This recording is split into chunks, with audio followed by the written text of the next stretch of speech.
Hello everyone, welcome back to ASR NCERT Decoder. So we are going to continue the chapter that is control and coordination.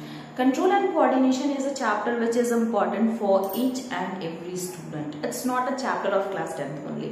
आप देखे होंगे कि ये किस syllabus में आपको मिलेगा क्लास 10th में, लेकिन ये चीज आपको पता होना चाहिए।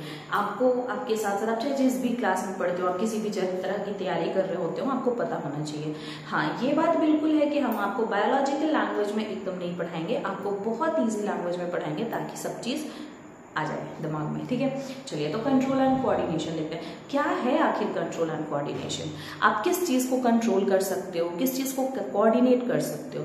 कंट्रोल एंड कोऑर्डिनेट एक्चुअली क्या है ना कि ये आप अपने ऊपर अगर एग्जांपल लेके देखो तो समझने में थोड़ा सा प्रॉब्लम हो सकता है। It's better you can take example your mother, super mother.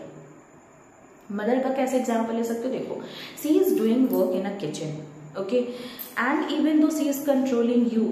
अगर आप इधर उधर भाग रहे हो, खेल रहे हो, तो वो आपको कंट्रोल करती हैं, just go and complete your homework. तो जाओ, जाके होमवर्क करके आओ, या फिर जाओ ये काम करके आओ, जाओ ये फिर ये कर दो, जाओ फ्रिज में पानी भर के रख दो। That is a very common nowadays.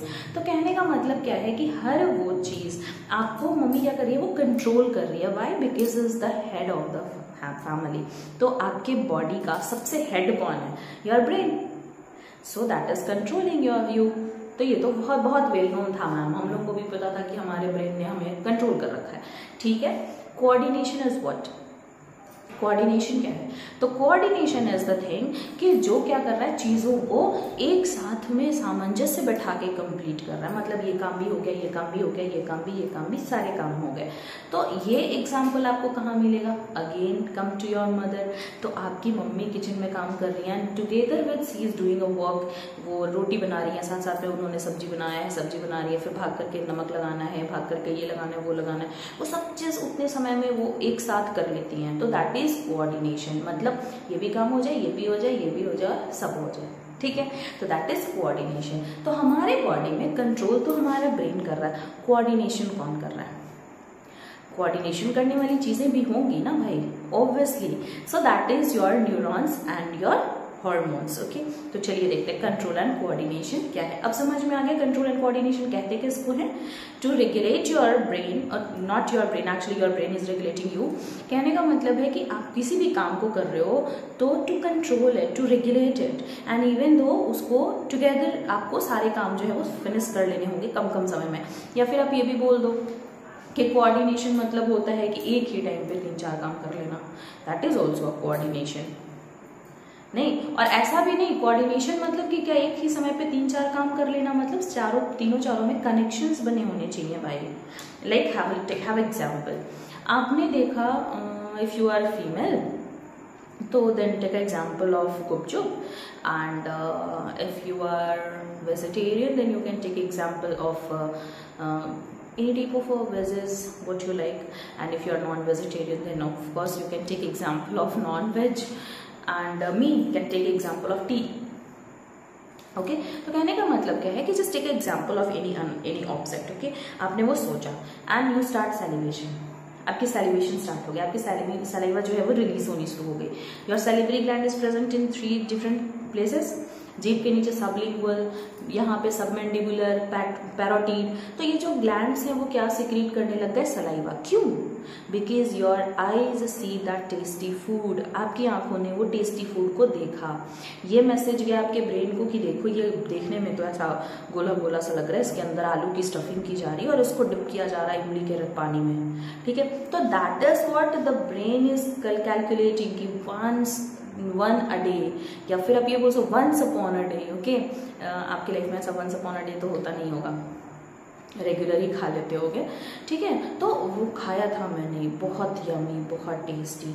तो that the message hit your brain, and that brain will give your message to the salivary gland by salivation कराओ। सैलिवरी ग्लैंड ने सैलिवेशन करना शुरू किया। अब आपको क्रेविंग्स आ रही खाने की, गुपचुप खाना है, पिज्जा खाना है, इधर any type of food whatever you want. ठीक है। And later on what happened कि जैसे ही आपकी सैलिवेशन स्टार्ट हुई, आपकी इच्छा हो रही है आपको खाना है, when ever you eat it, तो आपके पेट में क्या होना चाहिए, वो जितने भी एंजाइम्स हैं फूड के, जैसे आपके HCl हो गया, पेप्सिनोजेन हो गया, वो सारे रिलीज होने लग जाते हैं। And the food enter in your stomach, जैसे ही खाना आपके पेट में गया, वो सारे एंजाइम्स जो है वो आपके खाने को डाइजेस्ट करने में शुरू कर देता है। इतने ही देर में आपका इंटेस्टाइन भी पहले से एंजाइम बना के रेडी है, भाई जल्दी से खाना दे दो, उसको डाइजेस्ट करना है। आ रही है बात समझ में? So that is the thing of coordination. Okay, and if you see the gupchup ठेला देखा आपने, या आपने डोमिनोज देखा, यू स्टार्ट सैलिवेटिंग, आपकी मम्मी टक नहीं, then what, you can control your emotion, तो दैट इज अ कंट्रोल ना। आई बात समझ में? So control and coordination. So we are going to see control and coordination in animal then plant. Okay, एक छोटा सा चीज यहाँ पे देख लेंगे, अगर कंट्रोल एंड कोऑर्डिनेशन एनिमल में हो रहा है तो कौन कंट्रोल और कोऑर्डिनेशन कराएगा, और अगर ये प्लांट में हो रहा है तो कौन कराएगा। एनिमल में अगर कंट्रोल एंड कोऑर्डिनेशन होना है तो first is what, nervous system, ठीक है, नर्वस सिस्टम ने कंट्रोल किया। Next what, endocrine system. तो ये दो चीजें जो मिल करके हमारे बॉडी में कंट्रोल एंड कोऑर्डिनेशन करा रही है। यहां तक क्लियर है सभी को? यहां तक क्लियर है? ठीक है, आगे देखिए। सो नेक्स्ट इज व्हाट, अगर हम बात करें प्लांट में कि प्लांट में कंट्रोल एंड कोऑर्डिनेशन कौन करा रहा भाई, तो प्लांट में कंट्रोल एंड कोऑर्डिनेशन भी दो चीजों से हो रही है। First is phytohormone, first is what, phytohormone, and next is what, photoperiod। तो इसमें भी दो चीजों का कंट्रोल, दो चीजें मिलके कंट्रोल एंड कोऑर्डिनेशन कर रही है, इनको रोकना है, इनका क्या काम है क्या नहीं है। आई बात समझ में? ये कराते हैं। तो चलिए आगे देखते हैं फिर हम लोग क्या है कि फाइटो हॉर्मोन्स जो है वो अपना काम कराएंगे। वो तो प्लांट में हम लोग देखेंगे कि क्या क्या है हमारे पास, different type of plant hormones we have, plants have, not we have. Okay, तो नर्वस सिस्टम में क्या है, नर्वस सिस्टम में दो तरह के नर्वस सिस्टम आपके पास होते हैं, CNS and PNS, that is central nervous system and peripheral nervous system. Central मतलब ही है कि बीच में, central nervous system, okay, and this is what, peripheral. तो आप नाम से ही समझ सकते हैं, सेंट्रल मतलब बीच में, पेरिफेरल मतलब पेरिफेरी पे। So this is the organism, and इसका सेंटर अगर आपको बताना हो तो what you will do, you will cut it into two different sections like this. तो brain is the central nervous system and spinal cord is in central nervous system, and what is in periphery, different organs. आगे बात समझ में? तो central nervous system में कौन आ जाएगा, brain and spinal cord. यहाँ तक क्लियर है बात, ब्रेन एंड स्पाइनल कॉर्ड। तो ये तो नर्वस सिस्टम की बात है कि ब्रेन और spinal cord central nervous system है, और बाकी जो हमारे पेरिफेरी पे ऑर्गन्स है वो सारे, वो जो मेगामा नर्व्स है वो क्या है, पेरिफेरल नर्वस सिस्टम है। ठीक है, अब पेरिफेरल में भी आपको डिफरेंट नर्वस सिस्टम पढ़ने मिलेंगे, वो हम लोग आगे जानेंगे। First we will go through the outlook of it and then we go into the deep one. Okay, पहले आउटलुक लेंगे कि वो चैप्टर में आपको जानना क्या है, पढ़ना क्या है, and then we will go to the particular topics. चलिए आगे देखते हैं। तो अब क्या एंडोक्राइन सिस्टम हम किसको बोलेंगे, must be this is a organ system, ये तो ऑर्गन सिस्टम ही होगा, इसके अंदर कुछ ऑर्गन्स होंगे। अब ऑर्गन्स हैं तो ऑर्गन किससे मिलके बने होंगे, टिश्यू से मिलके बने होंगे, और टिश्यू किससे बना होगा, सेल से बना होगा। क्लियर बात है यहाँ तक ना? तो ये जो हमारा ऑर्गन सिस्टम है ये ऑर्गन का ग्रुप है, और ऑर्गन किससे बने होंगे, टिश्यू से। क्या आप में से सबको याद आ रहा है कि हम लोग जब टिश्यू पढ़ रहे थे तो इस तरह का एक टिश्यू पढ़े थे, नोन एज ग्लैंडुलर टिश्यू। आई बात समझ में? पढ़ा था ना हमने ग्लैंडुलर टिश्यू। तो दिस इज व्हाट, जब हम लोग टिश्यू पढ़ रहे थे एपिथेलियल वाला, अगर आप अभी नहीं जानते हो, नहीं पढ़े हो, तो एपिथेलियल टिश्यू को पक्का से देख लेना। एपिथेलियल टिश्यू बहुत इजी तरीके से आपको बताया गया कि क्या होता है या फिर कहाँ पे प्रेजेंट होता है, ठीक है ना। तो एपिथेलियल टिश्यू में क्या है कि एपिथेलियल टिश्यू के ये वाला जो सेक्शन है, ये क्या करता है, सिक्रीशन करता है हार्मोन्स का या फिर एंजाइम्स का। तो वो तो हम लोग आगे अभी देखने वाले हैं। ठीक है, तो ये एंडोक्राइन सिस्टम है। अभी देखिए ये तो आपका एक सेक्शन है एंडोक्राइन, इसका एक और सेक्शन होता है एक्सोक्राइन, लेकिन एक्सोक्राइन यहाँ पे नहीं पढ़ना। कंट्रोल एंड कोऑर्डिनेशन में इसका कोई रोल नहीं है, इसका रोल कहाँ है, डाइजेशन में है, ठीक है।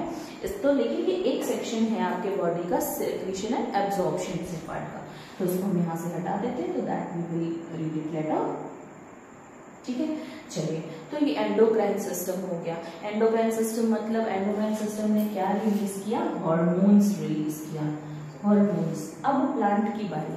प्लांट में कंट्रोल एंड कोऑर्डिनेशन कैसे हो रहा है, तो with the help of phytohormone, it means the hormone present in the plant body, and next is a photoperiod. Have a look, period it means what, duration, duration, and photo it means what, light. So what is a photo period? The duration of light falling on plant. क्या लिखेंगे, the duration of light falling on plant. तो plant पे fall करने का जो duration है, light fall करने का ड्यूरेशन है, उसको हम क्या बोलेंगे, फोटो पीरियड। जैसे आप देखो, अगर आपसे कोई पूछे कि ऐसा है कि रबी क्रॉप को आपको खरीफ सीजन में लगाना है, ठीक है,